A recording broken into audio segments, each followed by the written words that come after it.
দাও ইখলাস এমন মোরে ইয়া ইলাহি।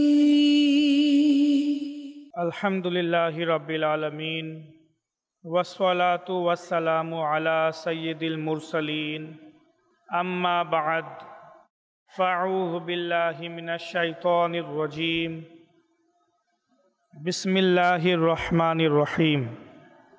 সকলে পড়ি আসসালাতু ওয়াসসালামু আলাইকা ইয়া রাসূলাল্লাহ, আসসালাতু ওয়াসসালামু আলাইকা ইয়া হাবিবাল্লাহ, আসসালাতু ওয়াসসালামু আলাইকা ইয়া নবিয়াল্লাহ ওয়া আলা আলিকা ওয়া আসহাবিকা ইয়া নূরাল্লাহ। দুরূদ শরীফের অগণিত ফজিলত এবং বারাকাত রয়েছে।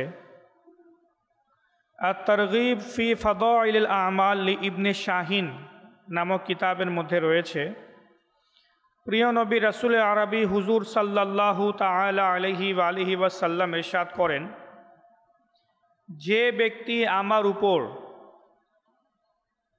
প্রতিদিন 1000 বার দুরূদ শরীফ পাঠ করবে, সে ততক্ষণ পর্যন্ত মৃত্যুবরণ করবে না যতক্ষণ না পর্যন্ত জান্নাতে নিজের স্থান না দেখে ফেলে।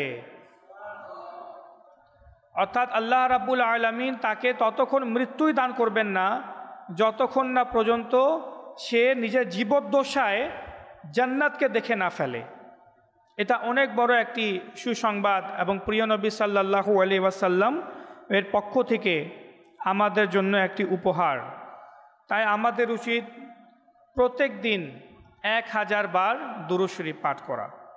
আমরাও প্রিয় নবী সাল্লাল্লাহু আলাইহি ওয়াসাল্লামের উপর দুরূদ ও সালাম পাঠ করি।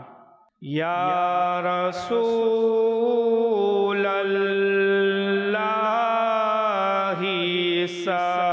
সালামুন আলাইক ইয়া হাবিবাল্লাহি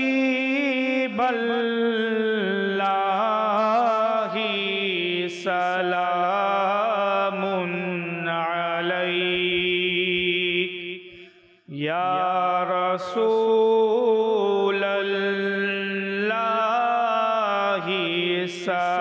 সালামুন ইয়া হাবিবাল্লাহি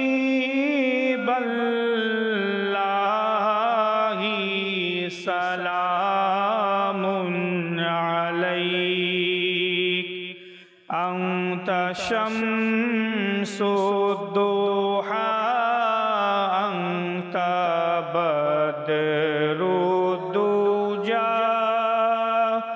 আনতা সাদিরুল উলা আনতা নূরুল হুদা ইয়া রাসূলাল্লাহি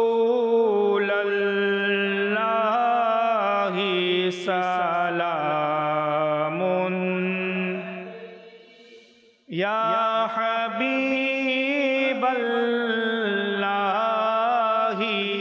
সালামুন আলাইক সাল্লু আলাল হাবিব সাল্লাল্লাহু তাআলা আলা মুহাম্মদ সাল্লাল্লাহু আলাইহি ওয়াসাল্লাম সালাতাম ওয়া সালামান আলাইকা ইয়া রাসূলুল্লাহ। মহান আল্লাহ রাব্বুল আলামিন সূরা বাকারার 104 নম্বর আয়াতে মুবারাকাতে ইরশাদ করেন, বিসমিল্লাহির রহমানির রহিম, ইয়া আইয়ুহাল্লাযীনা আমানু লা তাকুলু রাঈনা ওয়া কুলু উনজুরনা ওয়াসমাউ ওয়ালিল কাফিরিনা আযাবুন আলীম।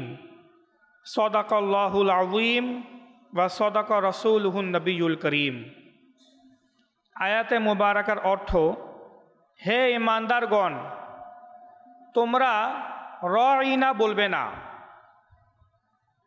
বরং উনজুরনা বলবে। এবং মনোযোগ সহকারে শুনবে।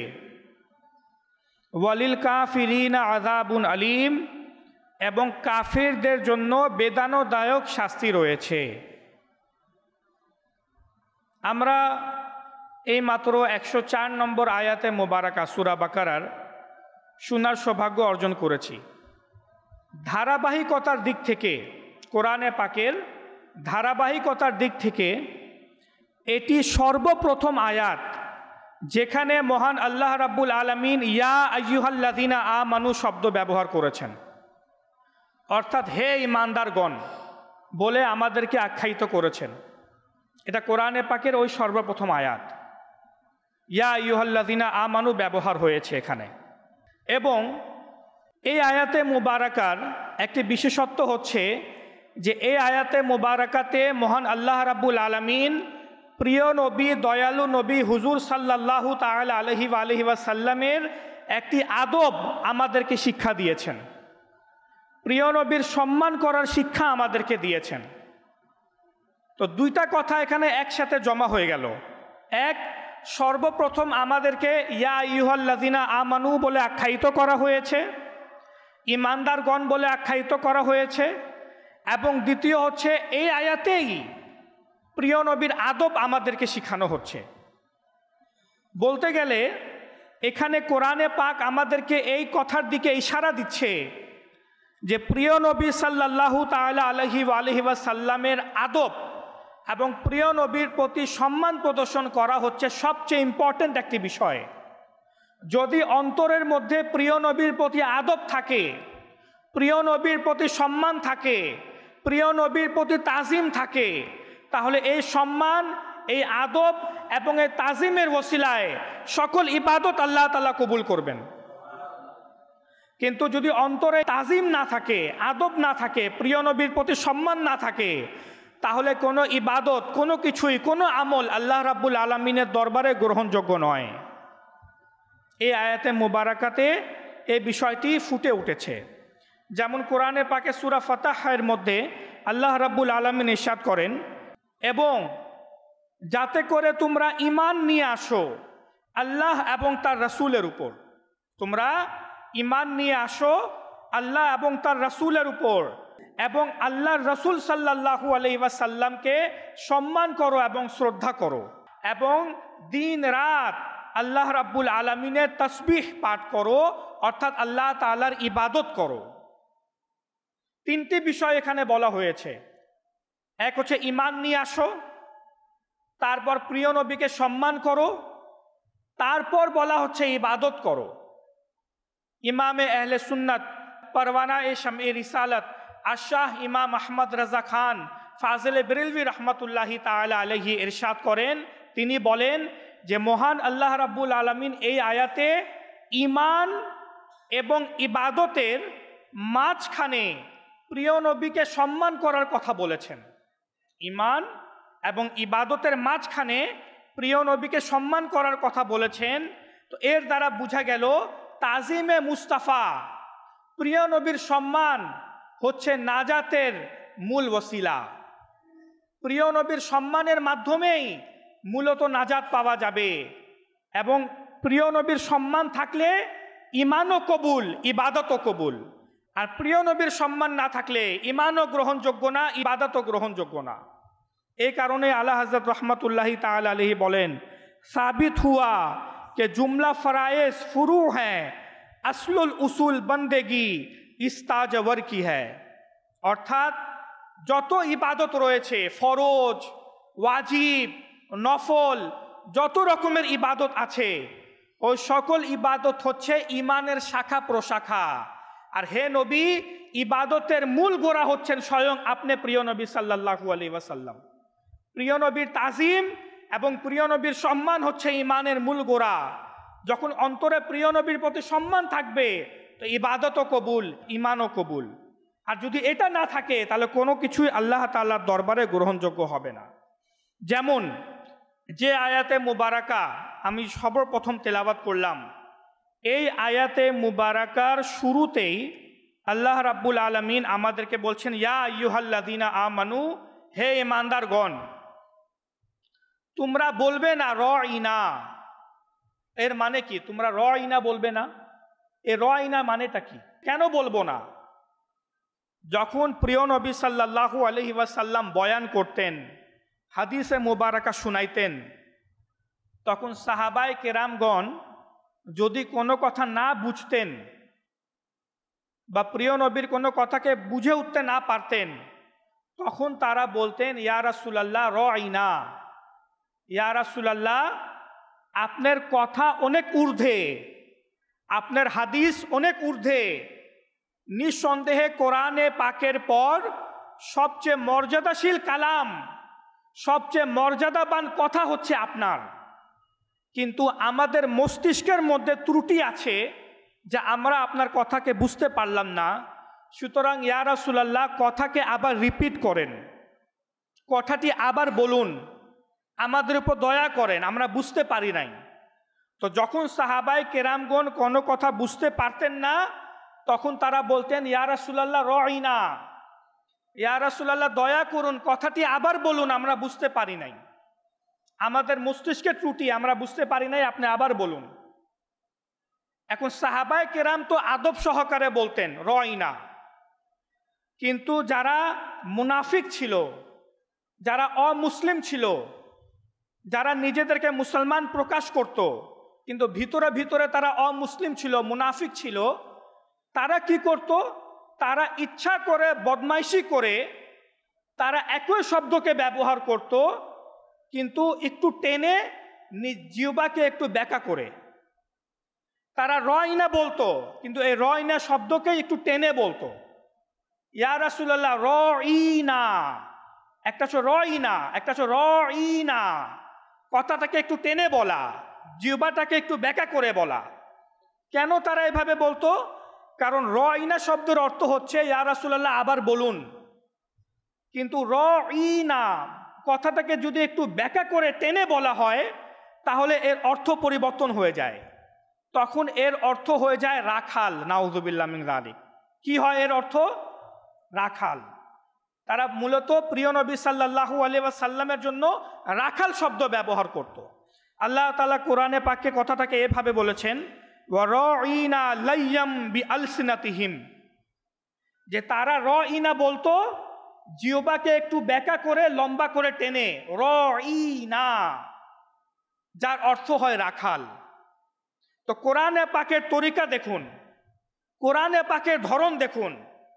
আল্লাহ রাব্বুল আলামিন অমুসলিমদেরকে বা যারা মুনাফিক ছিল তাদেরকে বলেন নাই যে আই তোমরা রাইনা শব্দ ব্যবহার করবে না, তোমরা প্রিয় নবীর শানে বেয়াদবি করবে না, এই কথা কোরআন বলে নাই। বরং কোরআন মুসলমানদেরকে উদ্দেশ্য করে বলে যে হে ইমানদারগণ, হে মুসলমানেরা, তোমরা রাইনা শব্দ ব্যবহার করবে না, এমন শব্দ তোমরা ব্যবহারই করবে না যার মধ্যে প্রিয় নবী সাল্লাল্লাহু আলাইহি ওয়াসাল্লামের বেয়াদবির অবকাশ রয়েছে বা বেয়াদবি হওয়ার সম্ভাবনা রয়েছে। এমন শব্দকেই তোমরা তরক করে দাও, এমন শব্দকে ব্যবহার করাই তোমরা ছেড়ে দাও। এটা কোরআনের ধরন, যাতে করে অমুসলিমরা এমন কোন শব্দ ব্যবহারই করতে না পারে। তাই আল্লাহ রাব্বুল আলামিন রাইনা শব্দ ব্যবহার করতে নিষেধ করে দিয়েছেন। তো বোঝা গেল প্রিয় নবী সাল্লাল্লাহু আলাইহি ওয়াসাল্লামের আদব বজায় রাখা কত জরুরি। যে ইসলাম, আল্লাহ রাব্বুল আলামিন আমাদেরকে শিক্ষা দিচ্ছেন যে যেই শব্দের মধ্যে, যেই বাক্যের মধ্যে বিন্দু পরিমাণও বেয়াদবি হওয়ার অবকাশ থাকে, প্রিয় নবীর শানে গোস্তাকি হওয়ার অবকাশ থাকে বা সম্ভাবনা থাকে, তোমরা এমন শব্দকে ব্যবহারই করবে না, এমন শব্দকে ব্যবহার করে ছেড়ে দাও। তো এখন প্রশ্ন হচ্ছে, তাহলে এর জায়গায় আমরা কি শব্দ ব্যবহার করব? আমরা কি বলবো?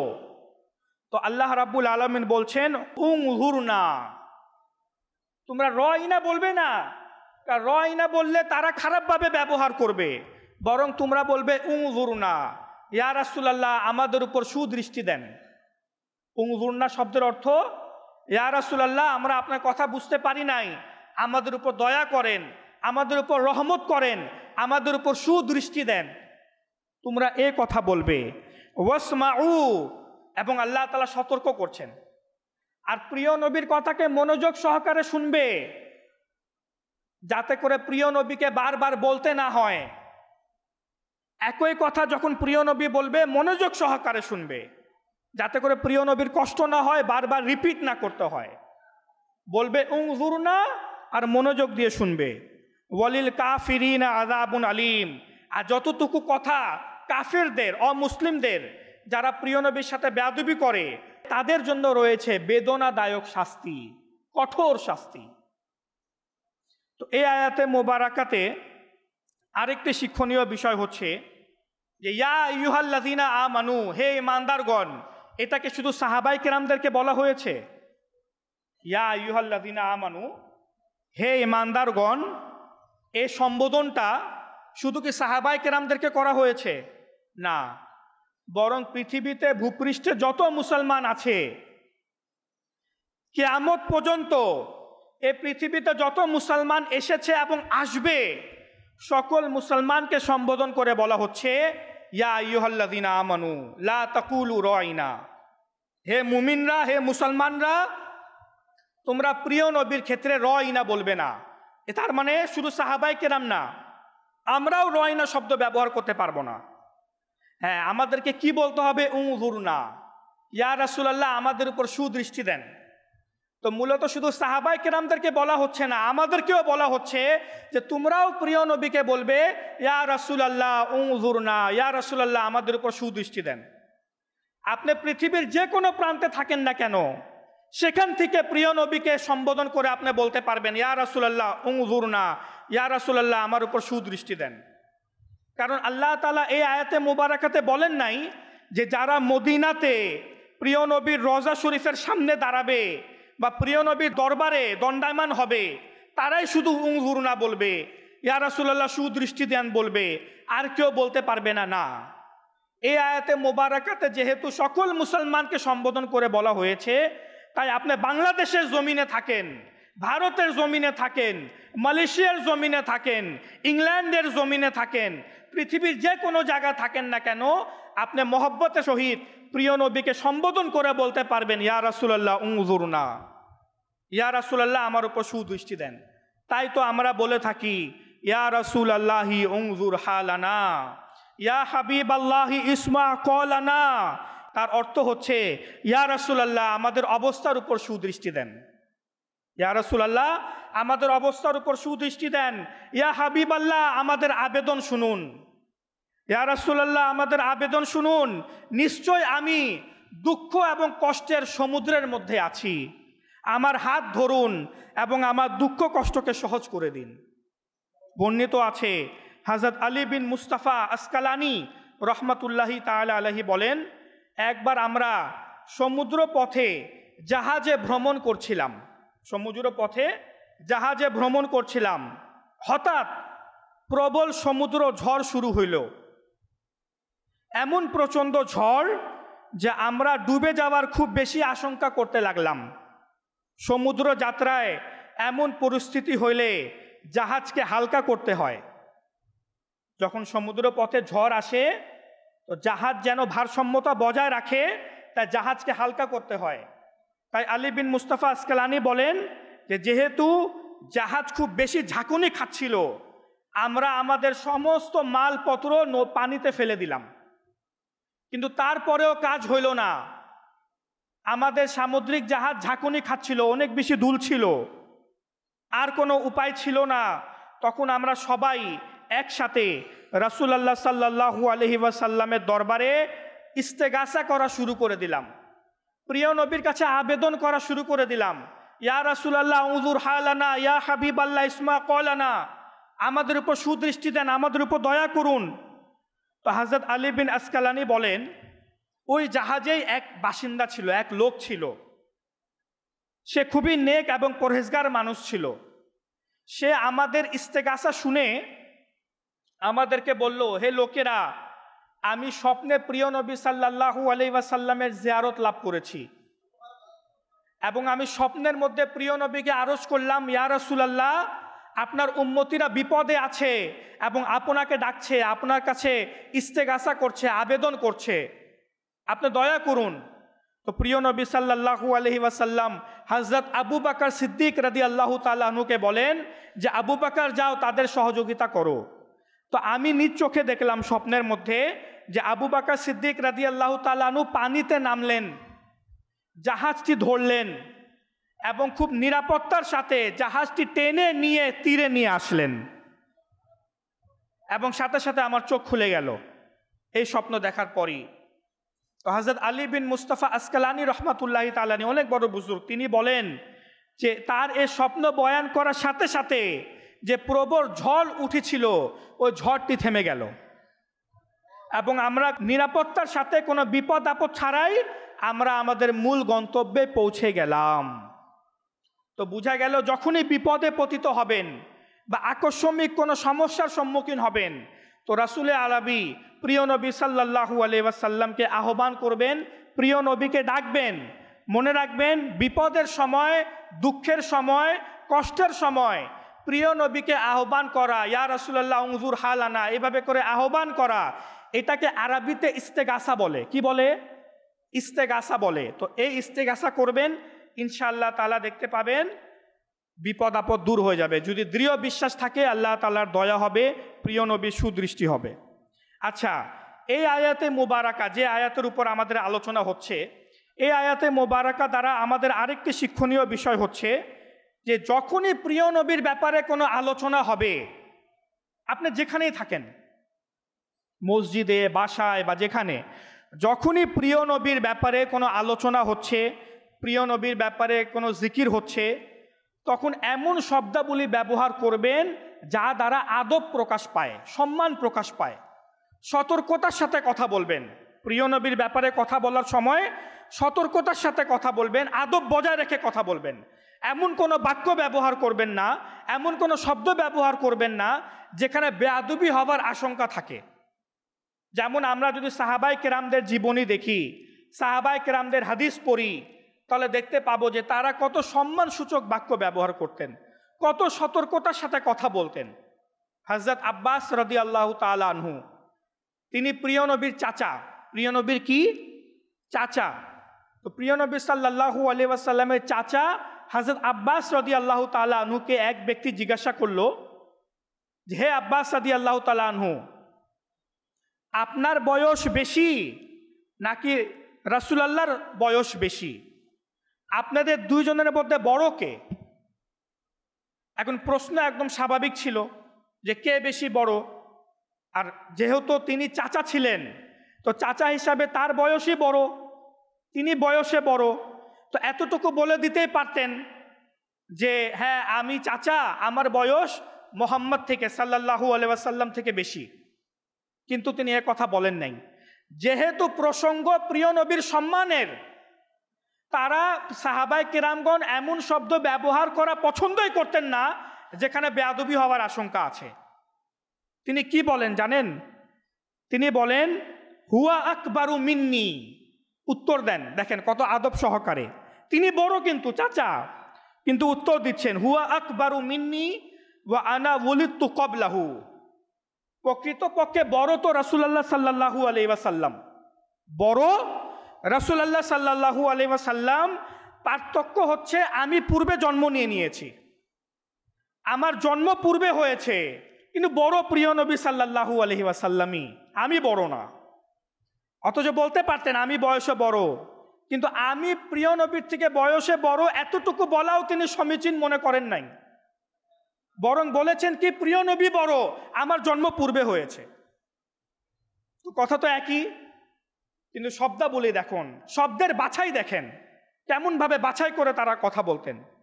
এমনকি যখন সাহাবায়ে কেরাম প্রিয় নবীর সাথে কোনো কথা বলতেন, তো প্রিয় নবীকে কোনো কথা বলার সময় বা প্রিয় নবীর দরবারে কোনো কথা আরজ করার সময় এভাবে বলতো, ফিদাকা আবি ওয়া উম্মি ইয়া রাসূলুল্লাহ, ইয়া রাসূলুল্লাহ আমার মা বাপ আপনার জন্য কুরবান।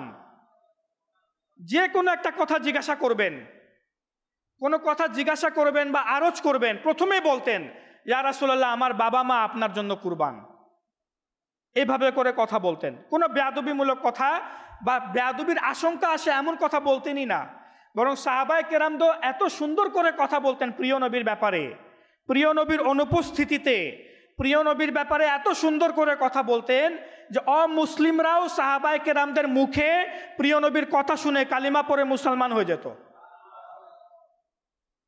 এক ব্যক্তি প্রিয় নবীর পর্দা করার পর, ইন্তেকালের পর খুব দূর দূরান্ত থেকে মদিনাতুল মুনাওয়ারাতে আসে, আর হযরত আলী রাদিয়াল্লাহু তাআলা আনহুকে জিজ্ঞাসা করে, সে অমুসলিম ছিল, বলে আমি তো তোমাদের নবীকে দেখতে পারি নাই, তো আমাকে তোমাদের নবীর ব্যাপারে কিছু বলো। তো হযরত আলী রাদিয়াল্লাহু তাআলা আনহু প্রিয় নবীর ব্যাপারে এত আদব সহকারে এবং সুন্দরভাবে আলোচনা করলেন যে সে প্রভাবিত হয়ে কালিমা পড়ে মুসলমান হয়ে যায়। এমন ছিল সাহাবায়ে কেরামদের আচরণ, সাহাবায়ে কেরামদের কথাবার্তা প্রিয় নবীর ব্যাপারে। এটা তো কিছুই না। হযরত বারা বিন আজিব রাদিয়াল্লাহু তাআলা আনহু একজন সাহাবী, ওই সাহাবীকে একজন জিজ্ঞাসা করলো, কোন কোন পশু দ্বারা কোরবানি করা জায়েজ, কোন কোন পশু দ্বারা কোরবানি করা জায়েজ, এই প্রশ্ন করলো। স্বাভাবিক একটা প্রশ্ন। এখন সাহাবায়ে কেরামদের একটা অভ্যাস ছিল। কি অভ্যাস? যে প্রিয় নবীর কোনো হাদিস শোনানোর সময় প্রিয় নবী যে ভঙ্গিতে হাদিস শোনাইতেন, সাহাবায়ে কেরামগণ চেষ্টা করতেন ওটাকে নকল করে ঠিক সেভাবেই হাদিস শোনাইতেন। যেমন প্রিয় নবী যদি কোনো কথা বলার সময় আঙ্গুল দ্বারা ইশারা করতেন, তো সাহাবায়ে কেরামগণও ওই হাদিস যখন অন্য কাউকে শোনাইতেন তখন আঙ্গুল দ্বারা ইশারা করতেন। বা প্রিয় নবী যদি কোনো বিশেষ ভঙ্গিতে কোনো হাদিস শোনাইতেন, তো সাহাবায়ে কেরামগণও ওই হাদিস অন্য কাউকে শোনানোর সময় ওই বিশেষ ভঙ্গিতেই হাদিসটা শোনাইতেন। এখন হযরত বারা বিন আজিব রাদিয়াল্লাহু তাআলা আনহু কি করেন শুনুন। উনাকে তো জিজ্ঞাসা করা হয় যে কোন কোন প্রাণী দ্বারা কোরবানি করা জায়েজ। তিনি এভাবে 4টা আঙ্গুল দ্বারা ইশারা করেন, এভাবে হাত উপরে উঠায় 4টা আঙ্গুল দ্বারা এভাবে ইশারা করেন, আর বলেন কমা ফিনা রাসূলুল্লাহ সাল্লাল্লাহু আলাইহি ওয়াসাল্লাম, যে রাসূলুল্লাহ আমাদের মাঝে এভাবে দণ্ডায়মান হন এবং এভাবে 4টি আঙ্গুল দ্বারা হাত উঠিয়ে ইশারা করেন। তিনি বলছেন সাহাবী যে, আর তিনি এভাবে নিজেও আঙ্গুল দ্বারা ইশারা করছেন যে প্রিয় নবী এভাবে 4টি আঙ্গুল দ্বারা ইশারা করেছেন। এতটুকু বলার পরেই তার মাথায় একটা ক্লিক করলো যে এটা আমি কি করছি, এটা আমি কি করছি, কোথায় প্রিয় নবীর হাত, কোথায় আমার হাত, কোথায় প্রিয় নবীর আঙ্গুল, কোথায় আমার আঙ্গুল। আমি আমার আঙ্গুল দ্বারা, আমার হাত দ্বারা প্রিয় নবীর আঙ্গুলের এবং হাতের নকল করছি। আমার হাত দ্বারা পবিত্র মোবারকময় নুরানি হাতের নকল করছি, এটা কি হয়? তিনি সাথে সাথে এভাবে আঙ্গুল দ্বারা ইশারা করে বলেন যে হে সাহাবীরা শুনো, আকসরু মিন আসাবিহি ওয়া আনামিলি আকসরু মিন আনামিলিহি। তিনি বলেন শুনো, আমার এই হাত প্রিয় নবীর হাতের থেকে অনেক ছোট, আর আমার এই আঙ্গুল প্রিয় নবীর আঙ্গুলের থেকে অনেক ছোট। আমি শুধু বুঝানোর জন্য বলছি যে প্রিয় নবী এভাবে ইশারা করেছিলেন। দেখেন, এটা না বলতেও পারতেন না, উনি তো এটা সবাই বুঝতেছে যে প্রিয় নবী এভাবে আঙ্গুল দ্বারা ইশারা করেছেন, যারা শ্রোতা তারা তো বুঝতেছে।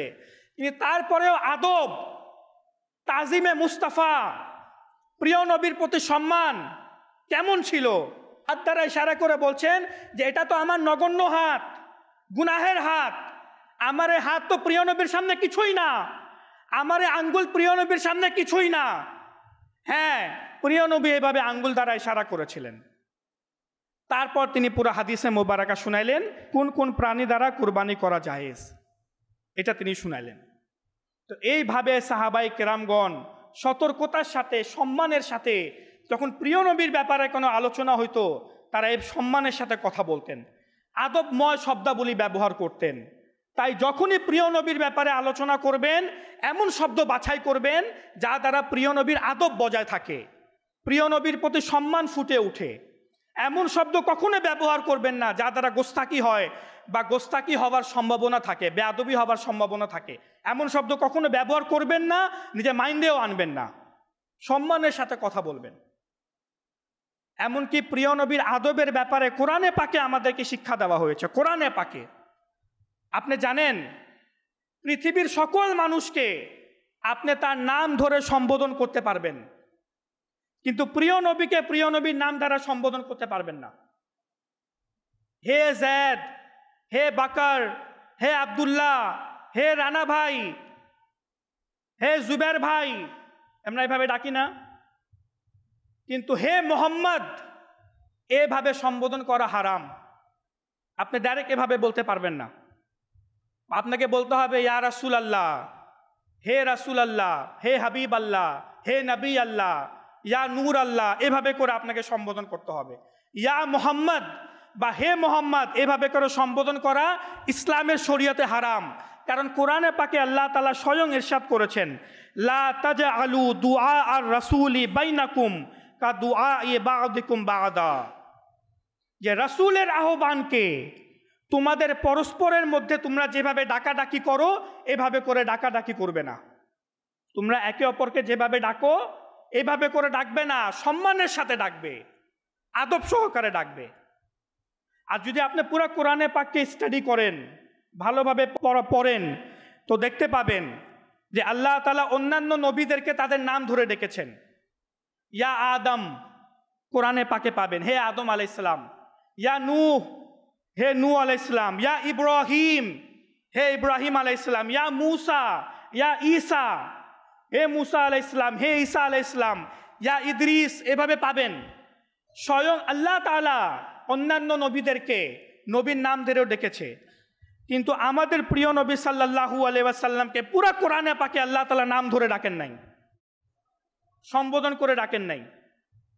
বলেছেন ইয়া আইয়ুহাল মুদ্দাসসির, ইয়া আইয়ুহাল মুজাম্মিল, ইয়াসিন, তোহা, এভাবে করে আল্লাহ তাআলা প্রিয় নবীকে সম্বোধন করেছেন। এক রিওয়ায়াতে এসেছে ইয়াসিন শরীফ যে সূরা, এই সূরা যে শুরুতে ইয়াসিন শব্দ এসেছে এটাও প্রিয় নবীর নাম। আল্লাহ তাআলা প্রিয় নবীকে সম্বোধন করে ডেকেছেন, হে ইয়াসিন, হে তোহা। তো আল্লাহ রাব্বুল আলামিন প্রিয় নবীকে নাম ধরে ডাকেন নাই। আর প্রিয় নবীর দরবারে কথা বলার বা প্রিয় নবীর ব্যাপারে যখন যেখানে আলোচনা হবে সেই স্থানে আপনাকে নিম্ন স্বরে কথা বলতে হবে, উঁচু আওয়াজে আপনি কথা বলতে পারবেন না। প্রিয় নবীর দরবারে, প্রিয় নবীর রওজা মুবারকে যদি মদিনাতুল মুনাওয়ারা যাবার সৌভাগ্য অর্জন হয় তো সেখানেও আপনাকে নিম্ন স্বরে কথা বলতে হবে। তো এটা হচ্ছে প্রিয় নবী সাল্লাল্লাহু আলাইহি ওয়াসাল্লামের দরবারের আদব এবং সম্মান, যা আমরা আজ সূরা বাকারার 104 নম্বর আয়াতে মুবারাকার তাফসীর করতে গিয়ে বুঝেছি এবং শিখেছি। তো আল্লাহ রাব্বুল আলামিন আমাদেরকে প্রিয় নবীর প্রতি অন্তরের সম্মান বজায় রাখার তৌফিক দান করুক। নিজের অন্তরের মধ্যে প্রিয় নবীর সম্মানকে বজায় রাখুন, নিজের আকীদা ঠিক করুন, নিজের বিশ্বাস ঠিক করুন, নিজের আমলকে ঠিক করুন, নিজের আমলও ঠিক করুন। এই যে খুব জোরে ভূমিকম্প আসলো, সবাই ভয়ে কিন্তু কেঁপে উঠেছে। ভূমিকম্প কেন আসে এদিকে কারো মনোযোগ নাই। ভূমিকম্প আসলো, ভয় পেলাম, বাসার নিচে নেমে গেলাম, নিচতলায় চলে আসলাম, একটু আলোচনা করলাম, কথাবার্তা বললাম, সোশ্যাল মিডিয়াতে দেখলাম, কমেন্ট করলাম, বাস আমার দায়িত্ব শেষ। না, ভূমিকম্প আসে কেন? বুখারী শরীফের হাদিসে মুবারাকা আমার প্রিয় নবী সাল্লাল্লাহু তাআলা আলাইহি ওয়াসাল্লাম ইরশাদ করেছেন, ভূমিকম্প আসে আল্লাহ রাব্বুল আলামিন বান্দাদেরকে ভীতি প্রদর্শন করার জন্য। আল্লাহ তাআলা বান্দাদেরকে সতর্ক করার জন্য ভূমিকম্প দেন, যে বান্দারা ভালো হয়ে যাও। যখন পাপ, জুলুম, অত্যাচার, আমানতের খেয়ানত, ধোঁকাবাজি, হত্যা, ফিতনা ফাসাদ যখন এসব জমিনের উপর অনেক বেশি বেড়ে যায় তখন আল্লাহ তাআলা বান্দাদেরকে সতর্ক করার জন্য ভূমিকম্প দেন। ছোট ছোট ভূমিকম্প দেন। বড় ভূমিকম্প আসার আগে আমার দরবারে তওবা করো, আমার দরবারে ফিরে আসো। তাই নিজেকেও গুনাহ থেকে বাঁচান, নিজের পরিবার পরিজনকেও গুনাহ থেকে বাঁচান, ফিতনা ফাসাদ থেকে বাঁচান, তওবা করেন। কারা কারা আমরা আছি যে ভূমিকম্প হওয়ার পর আল্লাহ তাআলার দরবারে আমরা সিজদা করেছি, মওলা তোমার লক্ষ কত শুকরিয়া, তুমি আজ বাঁচিয়ে দিলা, আজ তোমার শাস্তি দ্বারা আমাদেরকে ধ্বংস করো নাই। আজ ভূমিকম্প আসলে আজ আমরা এখানে থাকতাম? যদি বড় ভূমিকম্প আসতো, কতজন সিজদা করেছি, কৃতজ্ঞতা জ্ঞাপন করেছি, কতজন আল্লাহ তাআলার দরবারে আমরা 100 বার হলেও ইস্তেগফার পড়েছি, ক্ষমা চেয়েছি আল্লাহ তাআলার দরবারে, মওলা ক্ষমা করে দাও, আসলেই অনেক গুনাহ হয়ে গেছে আমার থেকে, অনেক পাপাচারে আমি লিপ্ত হয়ে পড়েছি, যে আমার থেকে আজ এত গুনাহ হচ্ছে যে ভূমিকম্পর মতো আযাব আমাদের উপর আসতেছে। সতর্ক করা হচ্ছে আমাদেরকে, সতর্ক। এখনো যদি আমরা ভালো না হই তাহলে আর কখন ভালো হব? যখন আযাব চলে আসবে তখন তো তওবাও কবুল হবে না। আল্লাহ রাব্বুল আলামিন আমাদের আমল এবং আকীদা শুদ্ধ করার তৌফিক দান করুক। আমিন বিজাহিন নবিল আমিন সাল্লাল্লাহু তাআলা আলাইহি ওয়াসাল্লাম। সাল্লু আলাল হাবিব সাল্লাল্লাহু তাআলা আলা মুহাম্মদ সাল্লাল্লাহু আলাইহি ওয়াসাল্লাম। দাও ইখলাস এমন